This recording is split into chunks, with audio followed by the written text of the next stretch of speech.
शांति।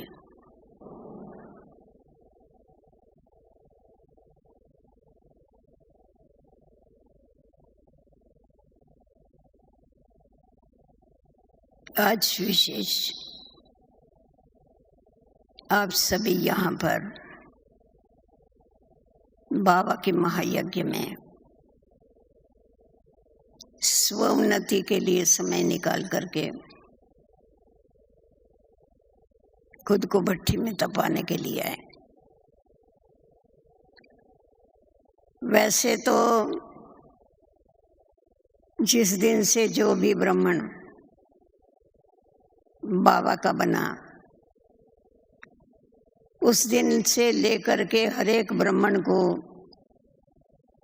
सदैव यही लक्ष्य रहता है कि हमें स्वोन्नति करनी है, स्व का कल्याण करना है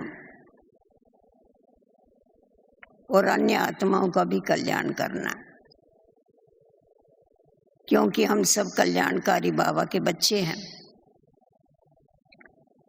इसीलिए प्रवृत्ति में रहते हुए भी विशेष अपनी स्वोन्नति की तरफ ध्यान देते हुए दिन प्रतिदिन हर एक कोई आगे बढ़ता जाता है। बाबा के सेवा स्थानों पर जाकर के पढ़ाई भी पढ़ते हैं, तपस्या भी करते हैं और सारा समय अपने ऊपर अटेंशन भी देते हैं, क्योंकि हम सभी गॉडली स्टूडेंट और हम ये जानते हैं कि हमें मनुष्य से देवता बनना है। इसकी डिग्री प्राप्त करने के लिए हमें पढ़ाई जरूर पढ़नी है। तो हर एक ब्रह्मा वत्सों का जितना बाबा के साथ प्यार है, उतना ही बाबा की पढ़ाई के साथ भी जरूर प्यार। वैसे हर एक स्थान के ऊपर योग की भट्टियां भी हम करते रहते हैं, परंतु विशेष मधुबन में जो योग की भट्टी करने के लिए आते हैं, क्योंकि यहाँ के वातावरण का सहयोग और तपस्या भूमि का वातावरण, यहाँ की शक्ति, यहाँ के अनुभव ये अनोखे होते हैं। वैसे भी हम लोग देखते हैं कि कोई भी मशीनरी अगर सदैव चलती रहती है तो उसको सुचारू रूप से चलाने के लिए,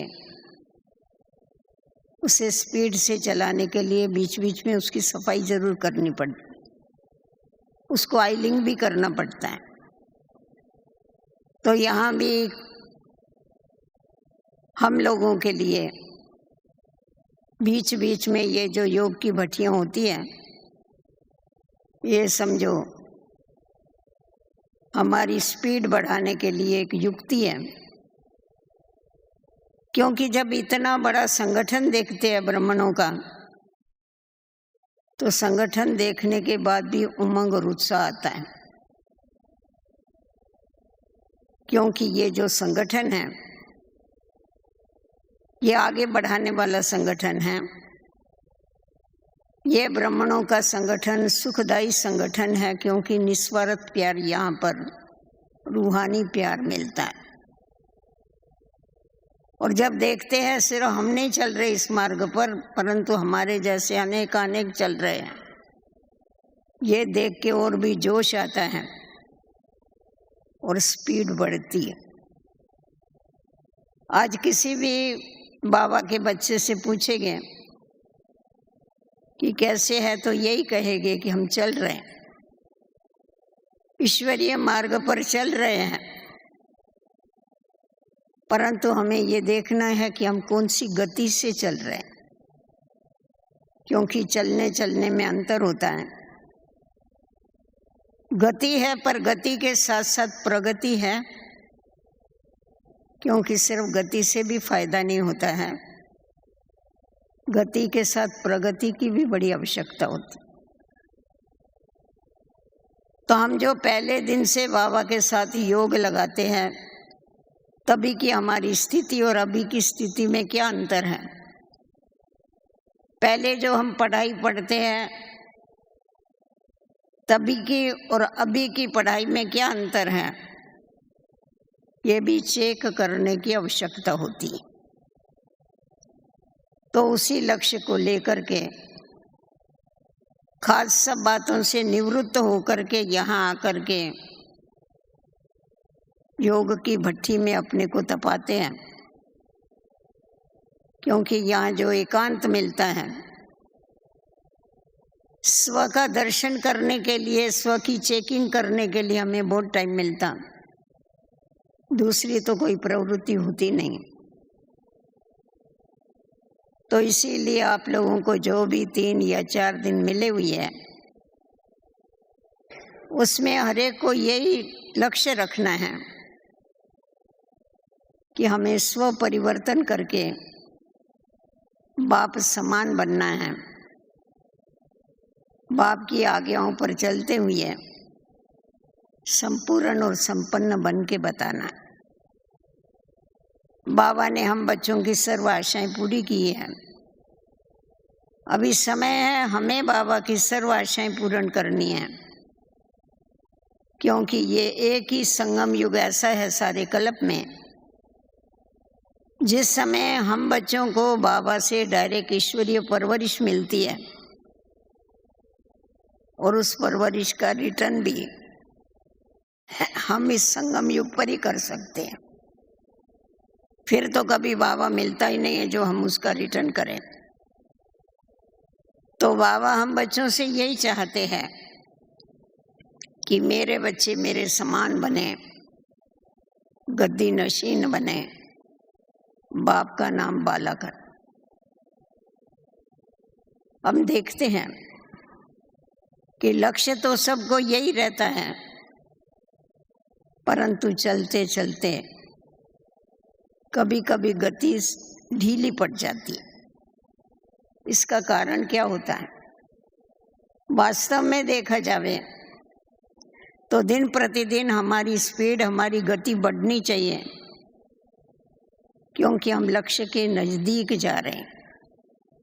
तो जब लक्ष्य हमको सामने दिखाई पड़ता है तो हमारी स्पीड बढ़नी चाहिए, परंतु कोई ना कोई कारण होता है जिसके कारण किन किन पुरुषार्थियों की स्पीड ढीली होती।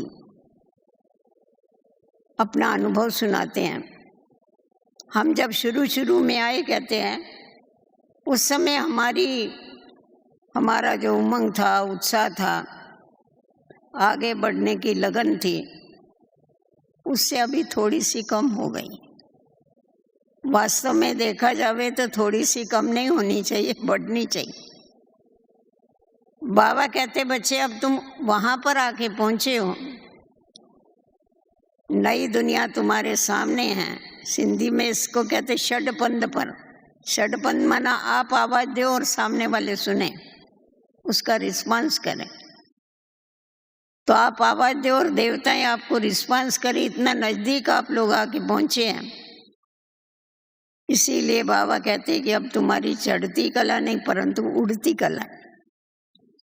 अभी उड़ के तुम्हें अपने लक्ष्य तक पहुंचना है, परंतु हम देखते हैं कि जिनकी स्पीड ढीली हो जाती है, उसका कारण क्या? वो स्पीड बढ़ाने के लिए खासी भट्टियां करते। स्पीड ढीली होने के 3 कारण। एक पहला कारण है लीकेज, दूसरा कारण है रायल अलबेलापन, और तीसरा कारण है आलस। बाबा के द्वारा हम बुद्धि का योग लगा करके बाबा से सर्व शक्तियां लेते हैं, सर्व ईश्वरीय प्राप्तियां करते हैं। परंतु अगर हमारा खुद की तरफ अटेंशन नहीं होता है, तो एक तरफ हम शक्ति भरते हैं और दूसरी तरफ अगर जैसा हम देखते हैं कि पानी की टाकी है, उसमें ऊपर से तो नल चालू है, पानी भर रहा है, पर नीचे अगर उसको छोटा सा भी छेद है तो टाकी खाली की खाली रह जाती। तो उसी प्रकार अगर बुद्धि में कहाँ ना कहाँ छेद है तो वो शक्तियां, वो प्राप्तियां जो है वो लीक हो जाती। इसीलिए बाबा हम बच्चों को बताते हैं कि बच्चे, जो भी तुम्हें बाबा से प्राप्तियां होती है उन प्राप्तियों को यूज करो। किस में यूज करो? स्व उन्नति में और विश्व कल्याण में यूज करो। अगर उनको यूज नहीं करेंगे तो लूज हो जाएगी, नष्ट हो जाएगी। वैसे भी आप देखो, कोई भी चीज होती है उसकी लिमिट होती है। आप घर में ला करके उस चीज को रखो, मशीनरी को रखो, या कोई दूसरी बात छोड़ो, घर में आप माताएं टमाटर ला के रखती है, आप उसको यूज नहीं करेंगे तो आप ही खराब हो जाता है। कोई भी सब्जी रखेंगे तो आप ही खराब हो जाता है। तो उसी प्रकार बाबा के द्वारा जो हमें प्राप्तियां होती है, अगर हम उसे स्व उन्नति में नहीं लगाते हैं, विश्व कल्याण में नहीं लगाते हैं, तो वो नष्ट हो जाता है। तो इसीलिए शक्तियों को बढ़ाने के लिए उसको इस्तेमाल करना हमें सीखना है। जितना जितना हम इस्तेमाल करते हैं खुद के प्रति या विश्व कल्याण के प्रति, वो उतनी उतनी बढ़ती है। परंतु कारण क्या होता है? स्व उन्नति के लिए हमें जितना समय देना चाहिए, स्व उन्नति के लिए हमें जो शक्तियां लगानी चाहिए, वो उसमें न लगा करके कोई भी परिस्थिति आती है तो परिस्थिति में फंस करके अपनी शक्तियां और अपना समय उसमें वेस्ट कर देते। अभी दो बातें हैं, एक है स्वस्थिति और दूसरी है परिस्थिति। स्वस्थिति जो है वो अंदर से आती है, परिस्थिति बाहर से आती है। आप देखो, दोनों का रास्ता ही अलग है। जब दोनों का आने का रास्ता है तो आपस में भिड़ नहीं सकते हैं, वो अलग अलग रास्ते से जा रहे हैं। परंतु हम क्या करते हैं, अपनी शक्तियां और अपना समय जो है वो परिस्थितियों में लगा देने के कारण स्व उन्नति जो है हमारी वहीं रुक जाती। तो इसीलिए हमें हमेशा ये ध्यान में रखना है कि हमें पहले स्व उन्नति करनी है और स्व उन्नति के साथ साथ हमें विश्व की उन्नति करनी। इसीलिए हमें जो भी प्राप्तियां होती है उसको हम रोज के जीवन में प्रयोग करना सीख लेवे, उसको इस्तेमाल करना सीख लेवे, ताकि वो शक्तियां, वो प्राप्तियां नष्ट नहीं हो जावे, खलास नहीं हो जावे। और ये ऐसा खजाना है बाबा के द्वारा मिला हुआ, आप जितना जितना इसको यूज करेंगे उतना उतना ये बढ़ने वाला है। आप जितना जितना बांटेंगे उतना उतना बढ़ने वाला है। अगर आप उसको बांटेंगे नहीं तो बढ़ने वाला नहीं। आप जब तक नहीं बांटते तभी तक उन्नति नहीं होती। ये बड़ा विचित्र विद्यालय है, इसमें हमें पढ़ना भी है और साथ साथ में पढ़ाना भी है। हमारा ये जो सेवा का सब्जेक्ट है ये इसीलिए हम समझते हम औरों के कल्याण करने के लिए सेवा करते नहीं, वास्तव में हम खुद के कल्याण के लिए ही सेवा करते हैं।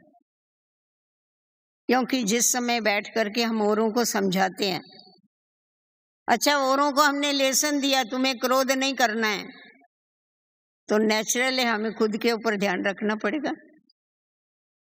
खुद के ऊपर हमारा पाबंदी आ जाएगी कि मुझे क्रोध नहीं करना, क्यों? मैं तो दूसरों को सिखा रही। औरों को कहेंगे आत्मा अभिमानी बनो, तो जरूर मुझे आत्मा अभिमानी बनना पड़ेगा। तो बाबा ने ये युक्ति की हुई है सेवा की कि आप जितना दूसरों को देते जाएंगे उतना खुद के अंदर भरते जाएंगे। कहते हैं ना, कर भला तो होगा भला, फिर भले का भला ही भला। तो जब आप औरों का भला करना सीख जाते हैं तो खुद का भला अर्थात कल्याण जरूर होता। तो इसीलिए हमें हमेशा स्व उन्नति की तरफ ध्यान देते हुए विश्व कल्याण का ख्याल रखते हुए आगे बढ़ते जाना है, क्योंकि बाबा ने हमें बहुत बड़ी रिस्पॉन्सिबिलिटी दी हुई है इस सारे विश्व को परिवर्तन करने की। आज भी बाबा का सुना ना कि तुम बच्चों को इस समय पर कौन सा तख्त मिला है? तुम्हें अपना स्वमान का तो तख्त मिला ही, परंतु सेवा का तुम्हें छत्र मिला हुआ है। तो ये जो छत्र है सेवा का, राजा तो छत्र के बिगर नहीं बैठता है, मुकुट के बिगर नहीं बैठता। तो हमारे को अगर रत्न जड़ित छत्र पहनना है तो उसके लिए हमें अनेक आत्माओं को बाप समान बनाने की जरूरत है। तो इसलिए अपनी शक्ति को यूज करके और शक्ति को बढ़ाने की आवश्यकता है। जितना यूज करेंगे उतना बढ़ती जाएगी।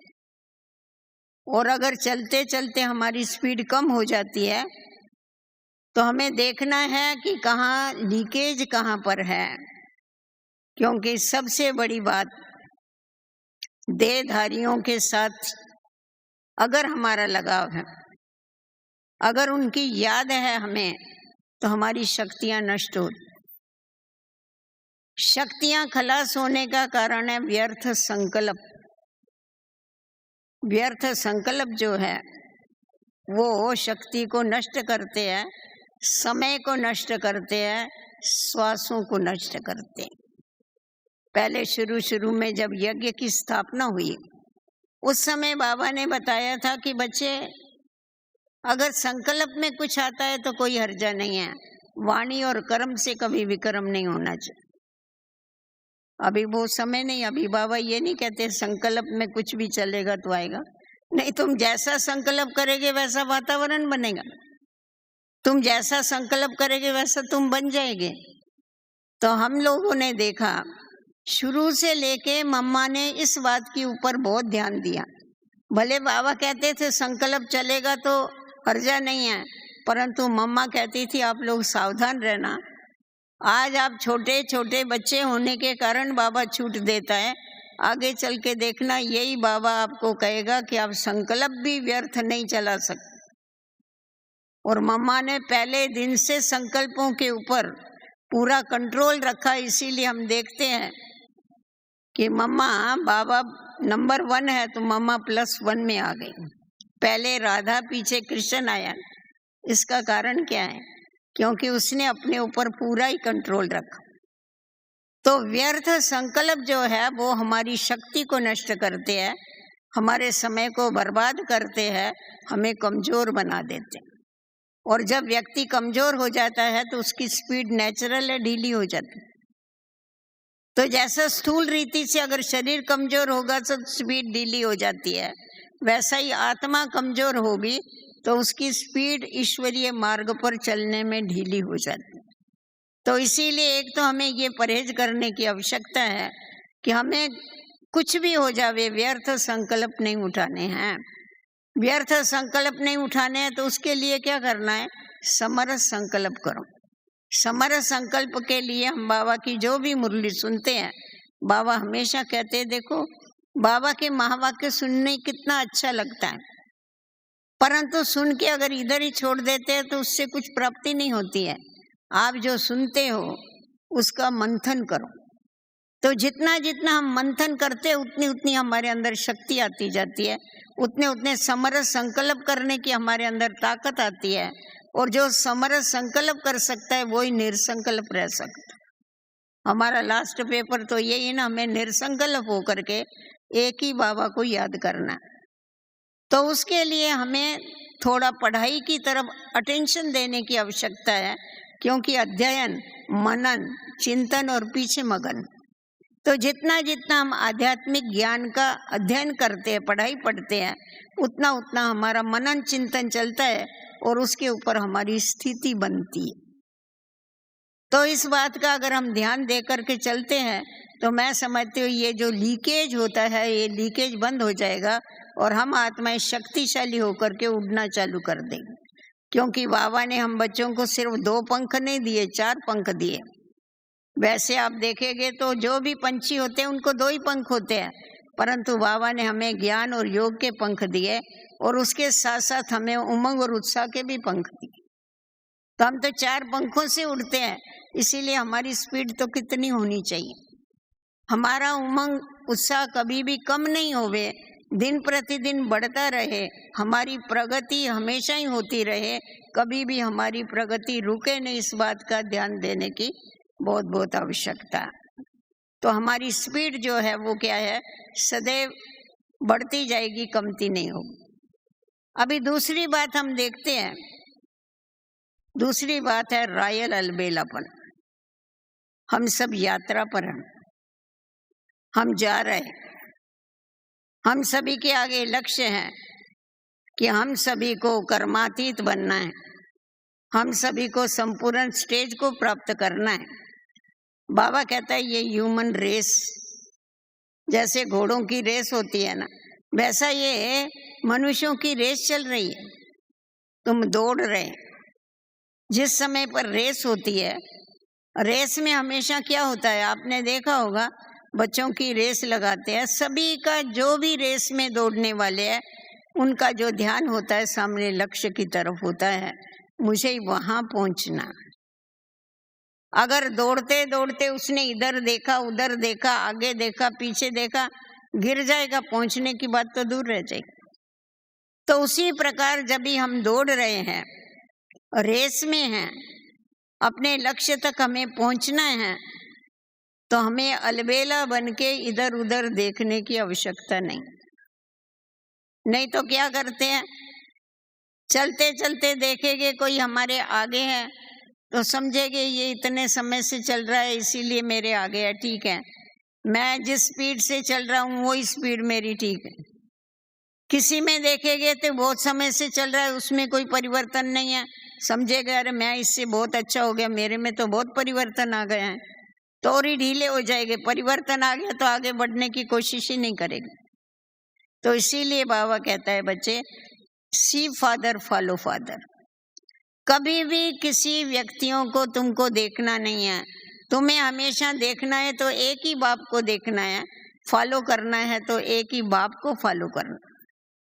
तुम ब्रह्मा बाप को फॉलो करते जाओ और उसको तुम देखते जाओ। देखो ऐसा कोई स्कूल या कॉलेज नहीं होता है जहाँ पर टीचर कहेगा तुम कॉपी करके पेपर लिख सकते हो, ऐसा कोई नहीं होता। पर ये हमारा एक ही ऐसा विचित्र विद्यालय है जहाँ बाबा कहता है कि तुम्हारे को ब्रह्मा बाप की कार्बन कॉपी बननी। कार्बन भी नहीं, अभी तो कहता है फोटोस्टेट कॉपी बनो, क्योंकि एकदम एक्यूरेट होनी चाहिए। तो इतना बाबा छूट देता है हमारे को। तो हमारा काम है हमेशा ब्रह्मा बाप को फॉलो करते जाना, ब्रह्मा बाप को देखना और किसी भी पुरुषार्थी को नहीं देखना, क्योंकि बाबा कहता है कोई भी संपूर्ण नहीं बनाए। तो इसीलिए आपको उनको नहीं देखना है, आपको सदैव मम्मा बाबा को सामने रख करके और आगे बढ़ते रहो। तो ये जो रॉयल अलबेलापन है, ये रॉयल अलबेलापन आधी नींद। आज देखो कोई सोया हुआ होता है, उसको जगाना बहुत इजी होता है, परंतु जो ढोंग करके सो जाता है उसको कोई नहीं जगा सकता। जागता होगा, आप उसको हिलाते रहेंगे, चिल्लाते रहेंगे, वो हिलेगा ही नहीं, सुनेगा ही नहीं। तो दूसरा कहता है अरे ये जाग रहा है, ऐसा ही ढोंग करता है। तो ये अलबेलापन वो चीज है, आधी नींद। अज्ञान की नींद से तो उठे परंतु पूरे नहीं उठे, इसीलिए क्या है, ना जागते हैं ना सोते हैं, ऐसी बात। तो हमेशा हमारे को जागृत अवस्था में रहना है, हमें कभी भी अलबेला बन के नहीं चलना है, क्योंकि हम बहुत ऊंची चढ़ाई पर चढ़ रहे हैं। जब भी चढ़ाई के ऊपर चढ़ा जाता है तभी कितना अलर्ट होते हैं। अगर समझो अलबेले हो गए, कोई झुटका खाएगा, कोई इधर देखेगा, कोई उधर देखेगा, गिर जाएगा ऊपर से। कहते हैं ना, चढ़े तो चाखे वैकुंठ रस, गिरे तो चकनाचूर। पैर फिसला तो गए काम से। इसीलिए हमें बहुत ध्यान से ये ईश्वरीय चढ़ाई जो है इस पर चढ़ना है, अब संभाल संभाल के चलना है। ये रास्ता है बड़ा सरल, परंतु ये खिसकने वाला रास्ता है, क्योंकि माया इसको इतना मुलायम करके रखती है। हम समझते हैं हम जल्दी पहुंच जाएंगे, परंतु बीच में पैर फिसलते। तो हमारा पैर नहीं फिसले, बुद्धि रूपी पैर हमारा नहीं फिसले, हम सदैव आगे बढ़ते रहे, इस बात का ध्यान देने की आवश्यकता है। तो ये जो रॉयल अलबेलापन है, औरों को देखने का, परिस्थितियों को देखने का, बहुत परिस्थितियां आती है, बाबा कहता है ये सब साइड सीन देख करके मनोरंजन करके चलो। साइड सीन देखने के लिए खड़े नहीं हो जाओ। स्कूल में बच्चे जाते हैं ना, किन किन को साइड सीन बड़े अच्छे लगते हैं, खड़े होकर देखते रहेंगे साइड सीन, और स्कूल उधर ही पूरी हो जाएगी। तो ये भी जो भी परिस्थिति आती है, खड़ा होकर के कभी भी उसको देखो नहीं। अगर खड़ा होकर देखेंगे ना, खुद ही घबरा रहे, इतना बड़ी परिस्थिति आ गई, इतनी बात हो गई, नहीं, इसको साइड सीन समझो। आज देखो आप कहाँ भी जाते हैं ट्रैवल पर, अभी इधर ही मधुबन में आए तो कौन सी सीट आपको अच्छी लगती? हर एक कोई यही चाहता है हमारे को विंडो सीट मिलनी चाहिए। किसके लिए? साइड सीन देखने के लिए। साइड सीन देखने से मनोरंजन होता है। तो इसीलिए बाबा कहता है ये परिस्थितियां सब साइड सीन है, इससे अपना मनोरंजन करो, इसमें मूंझते क्यों है तुम? साइड सीन कभी भी खड़ी नहीं रहती है, वो चलती रहती है, चलती रहती है। तो जो भी आया है वो चला जाएगा, वो ठहरने वाला नहीं है। इसीलिए आप उसको देख के अपनी स्पीड को कभी भी ढीला मत करो, आप आगे बढ़ने का काम करते रहो। और तीसरा जो है आलस। आलस ये बहुत बड़ा विकार है, छठा विकार। जैसे 5 विकार है ना, 5 विकार तो सबको मालूम होते हैं। ये जो छठा विकार आलस होता है, इसको बहुत लोग आलस को विकार नहीं समझते, इसको छोड़ देते हैं। जैसा बिच्छू होता है ना, बिच्छू काटता है, डंक मारता है, पर उससे भी उसके जो बच्चे होते हैं छोटे छोटे होते हैं, बहुत छोटे छोटे बच्चे होते हैं, उसको टिंडर कहते हैं। वो उससे भी खतरनाक होते हैं, तुम्हारे कान में चले जाएंगे, नाक में चले जाएंगे, बहुत हैरान करते हो। तो ये भी समझो, ये विकारों के बाल बच्चे ऐसे हैं, ये ज्यादा हैरान करने वाले। तो ये आलस आता कहाँ है? आलस कभी थिएटर में नहीं जाएगा, वो सत्संग में आता है, उसको सत्संग अच्छा लगता है। इसीलिए कहते हैं ये जो आलस या नींद है, ये कहाँ पर आती है? ये सत्संग में आती है। इसको कुंभकर्ण की युगल कहते हैं। कुंभकर्ण घर में सोया पड़ा रहता है, अपनी युगल को सत्संग में भेज देता है। क्लास सुनते सुनते सुनते सुनते कहाँ चले जाते मालूम ही नहीं पड़ता है। शांति में बैठे बैठे परम शांति आ जाती है, पता ही नहीं पड़ता है। हाँ, तो इसीलिए आलस का त्याग करना ये भी बहुत आवश्यक। बाबा कहते थे, साकार बाबा कहते क्योंकि बाबा को कभी कोई उबासी देता था क्लास में, या कोई झुटका मारता था, कभी भी अच्छा नहीं लगता। बाबा कहता था, देखो दुकानदार होता है, अगर वो झुटका मार रहा है तो ग्राहक आके उसका टप्पर ही सारा उठा के ले जाएगा। टप्पर समझते, सारा सामान ही ले जाएगा, उसको पता ही नहीं पड़ेगा, देवाला निकल जाएगा उसको। तो इसीलिए माया क्या करती है, टप्पर ही उठा लेती है। तो बहुत अलर्ट होकर के बैठो, सुस्त होकर के नहीं बैठो। सुस्ती जो है वो आत्मा का बहुत बड़ा दुश्मन। और ये आती किस समय पर है सुस्ती? ये बहानेबाजी सिखाती है। ये अमृत वेले खास आएगी। हाँ, जब भी उठने का समय होगा ना, उसी समय पेट में दर्द होगा, कभी तो सिर में दर्द होगा, कोई ना कोई कारण बनेगा, कोई ना कोई बहाना बनेगा, और फिर क्या हो जाएगा, उस समय को मिस कर डाले। बाबा कहता है, मैं तुम्हारी झोली भरने के लिए आता हूँ, परंतु बच्चे उस समय क्या करते हैं? सुस्ती करते हैं। और सुस्ती के कारण फिर क्या होता है, जो कमाई करनी होती है वो कमाई का समय निकल जाता है। फिर फायदा क्या है? अगर कमाई का समय निकल गया हमारा, तो हमें मिलता तो कुछ भी नहीं है, खाली हो जाते हैं फिर। क्योंकि सारे दिन की दिनचर्या का मदार सवेरे के ऊपर है। जिनका सवेरे का समय अमृत वेला जिनका ठीक है, तो सारा दिन ठीक चलता है। इसीलिए बाबा कहता है ना, बच्चे आंख खुलते ही बाबा से गुड मॉर्निंग करो। जिसकी मॉर्निंग गुड है उसका आफ्टरनून भी गुड होगा, उसका इवनिंग भी गुड होगा, उसका नाइट भी गुड होगा। परंतु अगर मॉर्निंग ही ठीक नहीं होगी तो फिर क्या होगा? कुछ भी ठीक नहीं होगा। हमारे भारत में खास मानते हैं ना इस बात को। अगर किसी का दिन खराब जाता है ना तो कहते पता नहीं आज किसका मुंह देखा मैंने। जैसे व्यक्ति का मुंह देखते हैं वैसा कहते हैं दिन जाता है। इसीलिए बाबा कहते हैं तुम्हें किन व्यक्तियों का मुंह नहीं देखना है, तुम्हें बाबा को देखना है, बिगर मुंह वाले का मुंह देखना है। तो इसीलिए उठते ही बाबा से अगर तुम गुड मॉर्निंग करेंगे तो क्या हो जाएगा, तुम्हारा सारा गुड ही गुड हो जाएगा। और फिर सारा दिन तुम अपने ऊपर ध्यान रखो। ऐसा नहीं सवेरे तुमने बाबा को याद कर लिया और सारा दिन अगर याद की लिंक बनी हुई नहीं होगी तो अमृत वेला आपका कभी भी पावरफुल नहीं हो सकता। अगर सारा दिन हमारी याद की लिंक बनी रहती है तो अमृत वेला भी पावरफुल होता है। इसीलिए कहा जाता है अंत मति सो गति। तो बाबा कहते हैं रात को सोने के पहले आप अपनी सारी दिनचर्या आंखों के सामने लाओ, क्योंकि वो दिनचर्या का अंत है। तो अंत के समय सारी दिनचर्या अपनी सामने लाओ कि हमने कितना समय बाबा को याद किया। हमने पाप तो नहीं किया कुछ भी, क्योंकि बाबा ने हमें कर्मों की गहन गति समझाई है। पाप नहीं किया, पर सारे दिन में मैंने पुण्य कितना किया, पुराने पापों को कितना दग्ध किया। अपना चार्ट देख करके फिर बाबा से गुड नाइट करके सो जाओ तो आपे ही आप सवेरे आपकी आंख खुलेगी और आप बाबा से गुड मॉर्निंग कर सके। फिनिश करके उसको कंटिन्यू नहीं करो। अगर आज की बात कल से ऐसा नहीं तो चलता, लिंक चलती रहती है ना, किसी बात को पकड़ करके चलते रहेंगे तो चलते रहे नहीं। बाबा कहता है उसको फिनिश कर डालो, खलास कर डालो, उस बात को भूल जाओ और आगे बढ़ते जाओ। तो ऐसा करके हम अपनी स्पीड को बढ़ा सकते हैं, क्योंकि समय कम है और हमारे को तीव्र गति से आगे बढ़ने का है। सिर्फ बढ़ना नहीं है परंतु पहुंचना है हमें।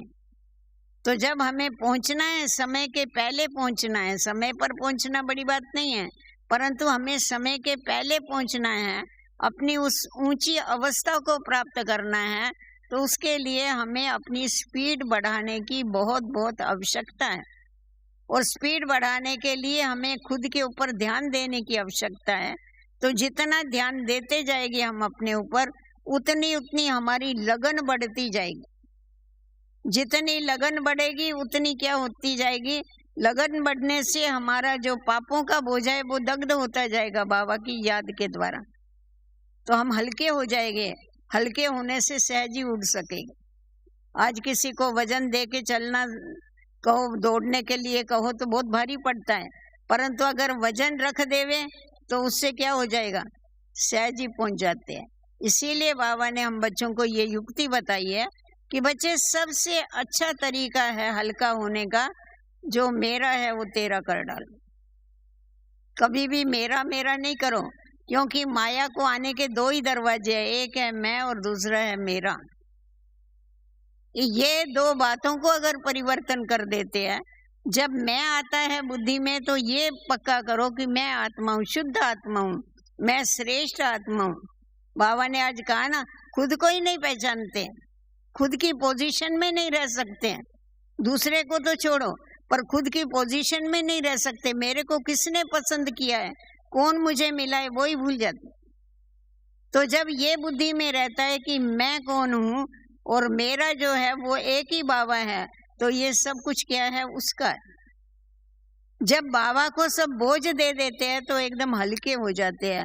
हल्के होने से हम उड़ सकते हैं, हल्के होने से हम पहुंच सकते हैं अपनी मंजिल तक, परंतु भारी होकर के चलते हैं तो नहीं पहुंच सकते।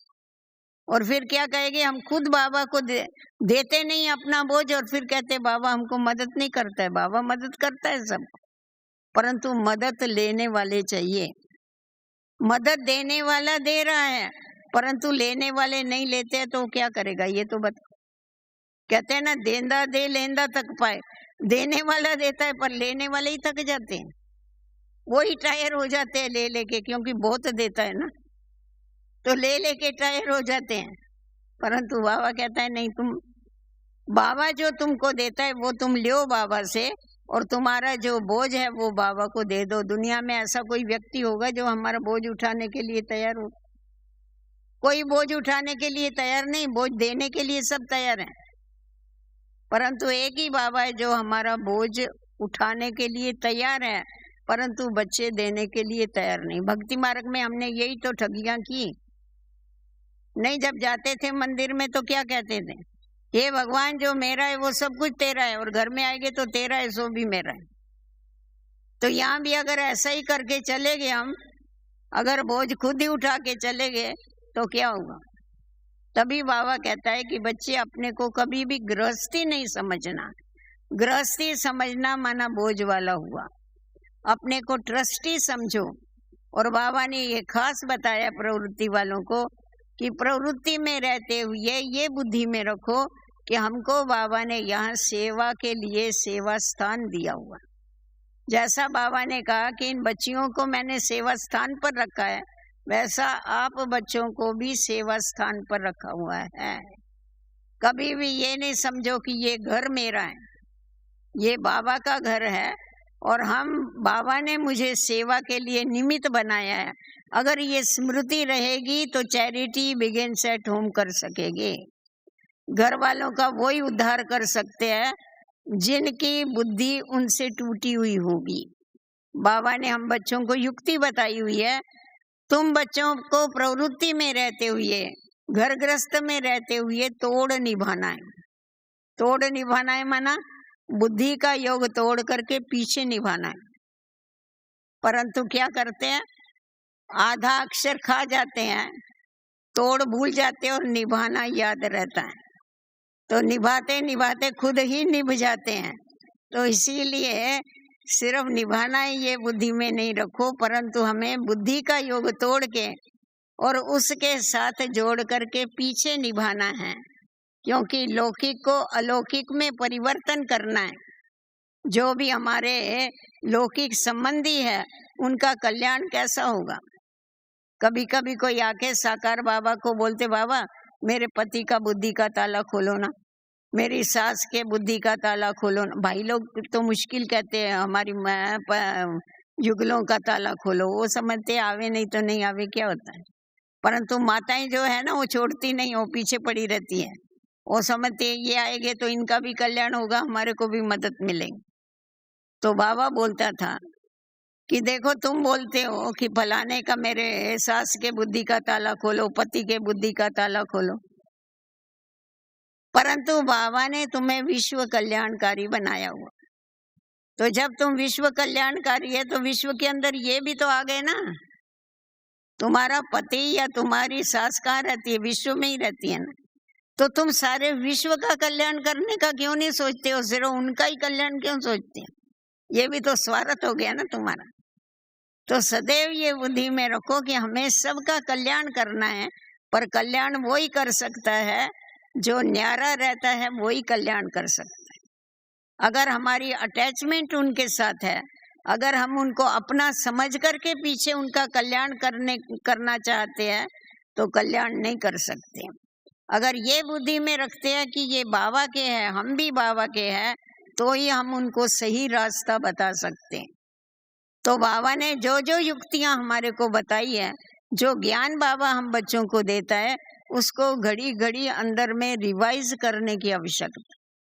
जितना जितना आप रिवाइज करेंगे अंदर में, जितना जितना उसको वापस दोहराते रहेंगे, तो रिवाइज करने से रियलाइजेशन करने की शक्ति आती। परंतु अगर रिवाइज नहीं करते हैं ना तो हमारे अंदर महसूसता शक्ति पैदा ही नहीं होती है। महसूसता शक्ति पैदा नहीं होती है तो हमें मालूम नहीं पड़ता है कि हम कहाँ पर हैं। फिर कोई भी परिस्थिति आती है तो उससे क्या हो जाते हैं, शक्तिहीन होने के कारण घबरा जाते। परंतु पहले से ही अगर हम अपने में शक्ति भर लेते हैं, पूछेंगे आप कैसे, कहते वैसे तो हम ठीक है, परंतु कोई परिस्थिति आती है ना तो बहुत तकलीफ होती। अरे ये ज्ञान उसी के लिए बाबा क्यों हमारे को ज्ञान देता है। परिस्थितियों का मुकाबला करने के लिए बाबा ने हम बच्चों को ज्ञान दिया है, परंतु मुकाबला करने के लिए बाबा ने जो अस्त्र शस्त्र दिए हुए हैं, साधन दिए हुए, उनको यूज करना हमें सीखना चाहिए। आज देखो कितना भी होशियार सोल्जर होवे, शक्तिशाली सोल्जर होवे, परंतु अगर उसके हाथ में अस्त्र शस्त्र है, उसको यूज करना नहीं आता है तो कुछ भी फायदा नहीं, उसकी हार हो जाएगी, जीत नहीं होगी। तो वैसा ही हमारे को बाबा जो ज्ञान देता है, ये ज्ञान शस्त्र भी है माया के साथ लड़ने के लिए। तो इसको यूज करो, जितना जितना यूज करेंगे उतना उतना हमारी जीत जरूर होती रहेगी। तो जिससे क्या हो जाएगा, हम आत्माएं शक्तिशाली रहेगी, क्योंकि हार खाते खाते वो संस्कार बन जाते हैं हार के। तो हार वाले संस्कार नहीं बनने हैं, विजय वाले संस्कार बनने हैं। क्योंकि हमने जिस दिन बाबा के पास जन्म लिया उसी दिन सर्व बच्चों को बाबा ने तिलक लगाया, विजयी भव, तुम मेरे विजयी बच्चे हो। तो अपनी अगर ये स्मृति रहती ना, स्मृति से समृद्धि आती है। आप जितनी जितनी ये स्मृति रखेंगे ना, मैं बाबा का विजयी रतन हूँ, तो मैं बाबा का विजयी रतन हूँ, तो मेरी कभी भी हार नहीं हो सकती है, हमारी सदैव जीत ही होगी। क्योंकि विजय याद आएगी तो विजय प्राप्त कराने वाला भी साथ में जरूर याद रहेगा ना, बाबा की याद भी बनी रहेगी। तो इसीलिए बाबा यही हमें शिक्षा देता है, बच्चे तुम संसार में रहो पर संसार तुम्हारे अंदर नहीं रहना चाहिए। संसार में भले रहो, संसार छोड़ने के लिए नहीं वो कहता है, परंतु संसार को इधर नहीं बिठा के रखो, अंदर में बिठा के नहीं रखो। सारा समय वही बातें बुद्धि में रहे, दुनिया की बातें तुम्हारे बुद्धि में रहे, वो नहीं होना चाहिए। तुम्हारी बुद्धि में ज्ञान भरपूर होगा तो क्या हो जाएगा, फालतू संकल्प जो है वो भाग जाएंगे, फालतू बातें भाग जाएगी। उसके लिए बाबा कहता है कि बच्चे जितनी आवश्यकता है उतना ही सुनो, जिससे फायदा है वो ही बोलो, ज्यादा बोलो भी नहीं, ज्यादा सुनो भी नहीं। परहेज सिखाता है ना बाबा। तो जिस समय हम ये ध्यान में रखते हैं कि हमें कम से कम बोलना है, कम से कम सुनना है, जिन बातों से हमारा कनेक्शन नहीं है वो बातें हमें सुननी नहीं है, तो उससे क्या हो जाता है, हमारी सहज ही हमारे ऊपर, कर्म इंद्रियों के ऊपर कंट्रोल हो जाता है। आज आप देखो, दो बाबा सूर्यवंशियों की भी स्थापना करता है, चंद्रवंशियों की भी करता है, 3 धर्म स्थापन करता है, ब्राह्मण, देवता और क्षत्रिय। अभी बाबा ने तो देवताओं को और क्षत्रियों को दोनों को भी एक ही जैसा ज्ञान दिया है, किसी को कम नहीं दिया है जो क्षत्रिय बन गए, त्रेता में चले गए। पर कारण क्या है, जो सूर्यवंशी बनने वाली आत्माएं हैं उन्होंने इन कर्म इंद्रियों के ऊपर विजय प्राप्त किया है। आप देखो, हमेशा देवताओं को कहाँ बताते हैं, विराट रूप देखेंगे ना तो देवताओं को मुख में बताते। तो ये मुख के अंदर जो हमारी कर्म इंद्रियां हैं, आंखें हैं, कान है, मुख है, इसके ऊपर अगर हमारा जापता है, कंट्रोल है, तो हम सूर्यवंशी में आ सकते। बाबा ने हम बच्चों को बताया है, देखना है तो तुम्हें क्या देखना है, देखना है तो तुम आत्मा को देखो, शरीरों को मत देखो। तो जितनी जितनी हमें हमारी आत्मिक दृष्टि, रूहानी दृष्टि होती जाती है, उतना उतना हमारा विकारों के ऊपर विजय प्राप्त होता है, सिविलाए बनती जाती। बुरा मत सुनो, कानों के ऊपर कंट्रोल, बुरा मत बोलो, बोलना है तो क्या बोलो, ज्ञानी बोलो, बोलना है तो तुम्हें आत्म उन्नति की बातें ही बोलो, सुनना है तो आत्म उन्नति की बातें ही सुनो। तो इन कर्म इंद्रियों के ऊपर जिन्होंने विजय प्राप्त कर लिया वो सूर्यवंश में आ गए। इसीलिए विराट रूप में देवताओं को मुख में बताते और क्षत्रियों को कहाँ बताते, बाजू में। लड़ाई किसके द्वारा करते हैं, बाजू से करते हैं ना, बाहों से लड़ाई की जाती है ना, हाथों से। तो इसीलिए उनको वहां बताते हैं। जो अंत तक माया के साथ लड़ते रहते हैं वो चंद्रवंश बन जाते हैं। तो इसीलिए हमें हमेशा ये देखना है कि हमें अपने कर्म इंद्रियों का राजा, स्वराज अधिकारी बन करके विश्व राज अधिकारी बनना है।